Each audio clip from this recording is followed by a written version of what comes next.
क्या है शिवलिंग से जुड़े रहस्य? हर शिवालयों या भगवान शिव के मंदिर में आपने देखा होगा कि उनकी आराधना एक गोलाकार पत्थर के रूप में लोगों द्वारा की जाती है जो पूजा स्थल के गर्भगृह में पाया जाता है।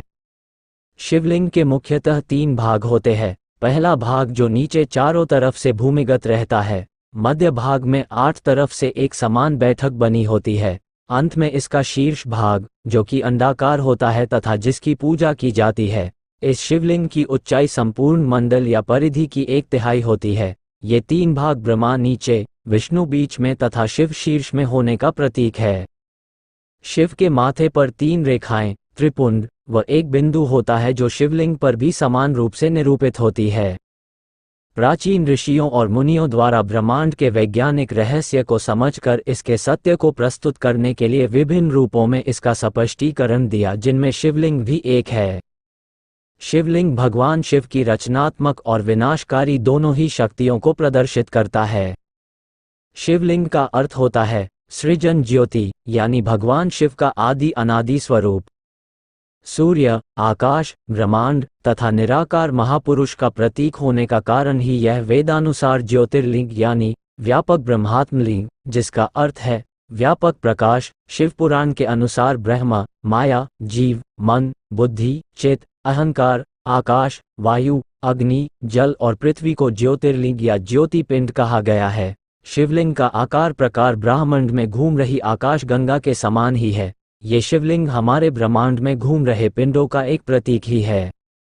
प्रमुख रूप से शिवलिंग 2 प्रकार के होते हैं, पहला आकाशीय या उल्का शिवलिंग, दूसरा पारद शिवलिंग। पहला उल्का पिंड के तरह ही काला अंडाकार लिए होता है। इस तरह का शिवलिंग मक्का के काबा में स्थित है जो आकाश से गिरा था, जिसे हिंदू धर्म में शिवलिंग कहा जाता है। दूसरा पारद शिवलिंग मानव द्वारा निर्मित पारे से बना होता है, जिसे पारद शिवलिंग कहा जाता है। पारद विज्ञान प्राचीन वैदिक विज्ञान है। इसके अलावा पुराणों में 6 प्रकार के शिवलिंग का वर्णन हुआ है, जो इस प्रकार है। 1. देवलिंग।